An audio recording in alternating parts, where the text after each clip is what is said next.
جس طرح آپ دیکھ رہی ہے، ساری قوم دیکھ رہی ہے، ساری دنیا دیکھ رہی ہے، ایک مفروض شخص کو جو سزا یافتہ تھا، جس طرح سے اسے ہیتھرو ایئرپورٹ پر ہمارے ایمبیسڈر نے سی آف کیا، وہ بھی تاریخ میں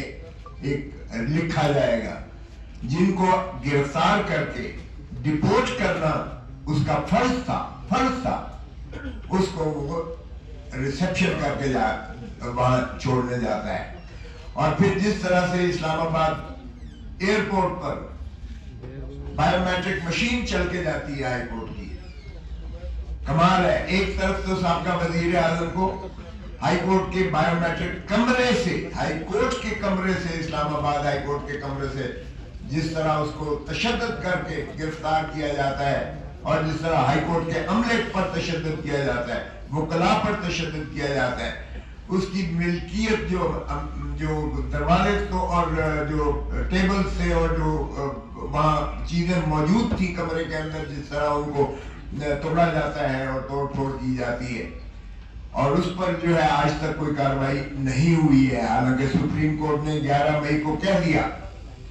کہ یہ غیر آئینی اور غیر قانونی طور پر انہیں گرفتار کیا گیا، اور ایکسیس ٹو جسٹس کی بنیادی حقوق کوئی ڈینائل یہ کی گئی. تو اس کے بعد ان کے خلاف تو کوئی ایکشن نہیں ہوا ہے. اور پھر دیکھیں کہ جس طریقے سے ہم نے اور آپ سب نے دیکھا کہ جس طرح ان کے کاغذات نامزدگی منظور کیے گئے، انہیں ذل سبحانی کے جن کو لایا گیا ہے چوتھی مرتبہ وزیر اعظم بنانے کے لیے، وہ کیسے آپ کاغذات نامزدگی منظور کر سکتے ہو؟ ہمارے تو امیدواروں کے، آج میرے داماد کو جو ہے اس کے ڈیرہ غازی خان سے عمر کھوسا کے پرپوزر اور سیکنڈر کو اٹھا لیا گیا ہے اور غائب ہیں، ریٹرننگ آفیسر صاحب غائب ہو گئے، اور ان کے بھائی کے جو ہے وہ 2 پرچے اور درج کر کے کہا پہلے بھیل کروا کے لاؤ، جو سابقہ ایم پی اے سٹنگ تھا پی ٹی آئی کا. یہ سارے جگہ آل اوور پاکستان ہو رہا ہے یہ ہمارے ساتھ. یہاں جناب ذل سبحانی کے کاغذات نامزدگی منظور کر لیے جاتے ہیں، اس کے باوجود کہ سپریم کورٹ نے انہیں 62(1)(f) میں تاحیات نااہل قرار دیا ہوا ہے، اور اس پر نظر ثانی بھی سپریم کورٹ سے خارج ہو چکی. اور پریکٹس اینڈ پروسیجر ایکٹ میں جو یہ شک تھی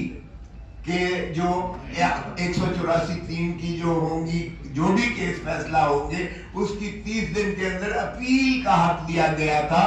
اسے بھی سپریم کورٹ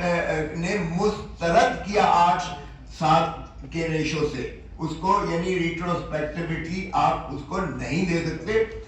جس کا مقصود اور مطلب یہ ہوا کہ وہ پاسٹ اینڈ کلوزڈ ٹرانزیکشن کے زمرے میں آ کر وہ فائنلٹی اٹین کر گئی محترم نواز شریف صاحب کی نااہلی، تاحیات نااہلی. اب اگر کوئی ایک طریقہ تھا اس کو دور کرنے کا، کیونکہ وہ تو الیکشن ایکٹ کی 2017 کی جو ترمیم تھی وہ تو سانے آ گئی، تابع آ گئی اس پریکٹس اینڈ پروسیجر ایکٹ کے وہ مسترد کرنے کے اس اپیل کی شک کو.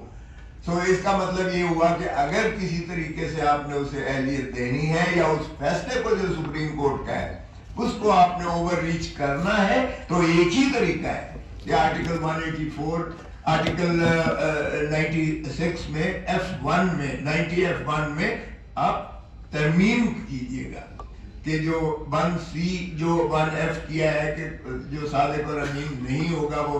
تاحیات اس کو نااہل کیا گیا، وہاں آپ ترمیم بھلے کر لیجئے گا کہ اس کی میعاد پرووائیڈڈ کر کے کہ میعاد اس کی 5 سال ہوگی. آپ کو آئین ترمیم کرنا پڑے گا، صرف ایک ہی طریقہ ہے. اور چونکہ پارلیمان ہے ہی نہیں، آئین تو ترمیم ہو نہیں سکتا ہے. تو یہ ان کے تو بادشاہ سلامت کے جو ہے کاغذات نامزدگی سارے منظور کر لیے گئے، اور ہمارے کسی امیدوار کے ابھی تک جو ہے اعلان نہیں کیے گیا. اور کل جو آخری تاریخ ہے اس پر بھی دیکھیے گا کہ کس قسم یہ پاکستان کی تاریخ کی بدترین پری پول ریٹنگ ہے، بدترین پری پول ریٹنگ ہے. اور اس سوشل میڈیا کے زمانہ میں یہ کیا سمجھتے ہیں کہ دنیا جو ہے اس کو بالکل نظر انداز کر کے دیکھ نہیں رہی ہے، سبھی دیکھ رہے ہیں۔ سو اگر آپ نے یہی فیصلہ طے کر کے آئے ہو لندن پلان کے مطابق کہ بادشاہ سلامت کو چوتھی مرتبہ وزیر اعظم بنانا ہے، تو پھر خدا را یہ کیوں اذیت اور کرب میں قوم کو ڈال رہے ہیں؟ جس طرح چیئرمین صاحب نے کہا، اس سے انسٹیبلٹی بڑھے گی، پاکستان کی معیشت ڈوبے گی، اور یہ کوئی پاکستان کا جو بہی خار نہیں کر سکتا ہے۔ خدا را آپ نے لندن پلان کے تحت ایک ایک کر کے اس طرح اپنے کیسز کو تو بڑی سرعت کے ساتھ فیصلے کروا کے آپ بری ہو گئے، پوتر ہو گئے۔ تو کیا وہ پاناما لیگ کے جو پاناما میں جو انڈیپینڈنٹ جو ہے دنیا کے مانے ہوئے لوگ تھے جنہوں نے تصدیق اور تفتیش کی ساری دنیا کی، وہ صرف شریف خان والے کے بارے میں نہیں تھی، وہ باقی دنیا کے بھی تھے، غیرت مند جو تھے جن کے بارے میں آئے وہ مستعفی ہو گئے۔ لیکن ہم نے وہ 6 جو آف شور کمپنی تھی، کہتے ہیں جی نام نہیں ہے نواز شریف کا، نام نہیں، او بھائی 6 آف شور کمپنی جو شیل کمپنیز ہیں وہ ہیں ہی آپ ہی کی، اور جس طرح سے منی لانڈرنگ ہوئی، جس طرح سے لیئرنگ ہوئی، جس طرح سے قاضی فیملی کے اکاؤنٹس میں پیسے ٹرانسفر ہوئے، جس طرح سے حساب دار کا کنفیشنل سٹیٹمنٹ آیا، جس طرح سے براڈ شیٹ جو یعنی ایسٹس فائنڈنگ جو ایک نیب نے، اس وقت کی نیب نے اپوائنٹ کیا تھا بین الاقوامی ڈیٹیکٹیوز کو، انہوں نے جو فائلز، انہوں نے جو ان کی انرٹس کی ساری پراپرٹیز، اور جس طرح سے پھر جے آئی ٹی بنی اور 10 والیوم سپریم کورٹ میں دیے گئے، وہ سب یہ کہتے ہیں ردی کی ٹوکری تھی وہ۔ تو پھر تو ماشاءاللہ آپ تو پوتر ہو گئے، اور بعد میں آپ دھرتی ماں کو لوٹنے کا جس طرح سے آپ نے ہر دفعہ مرتبہ کیا ہے، آپ چوتھی مرتبہ پھر لوٹ کے جا رہے ہیں، قوم دیکھ رہی ہے، اور اب لوگوں کو آپ نہیں بنا رہے۔ اتنی دھاندلی کے باوجود پری پولنگ کے 8 فروری ہونے دیں، الیکشنز کو ٹرانسپیرنٹ کرنے دیں، پھر خائف کس لیے، ڈرتے کس لیے؟ یہ ساری آپ کی جو چل رہی تھی ابھی آپ کو دکھائی گئی ہے۔ بلے کے نشان کو کیا آپ چاہتے ہیں کہ دیکھیں پاکستان، ہندوستان اور بنگلہ دیش میں یہ کیوں کر سمبل رکھا گیا ہے؟ یورپ میں تو سمبل نہیں ہے کیونکہ وہاں سب ایجوکیٹڈ ہے، یہاں ہماری جو ان ایجوکیٹڈ ہیں، جو لکھنا پڑھنا بھی نہیں دیکھ سکتے، وہ نشان پر ہی ووٹ دیتے ہیں۔ تو آپ پاکستان کے غریب آدمی کو، کسان کو، مزدور کو، دہقان کو، ایک محنت کش کو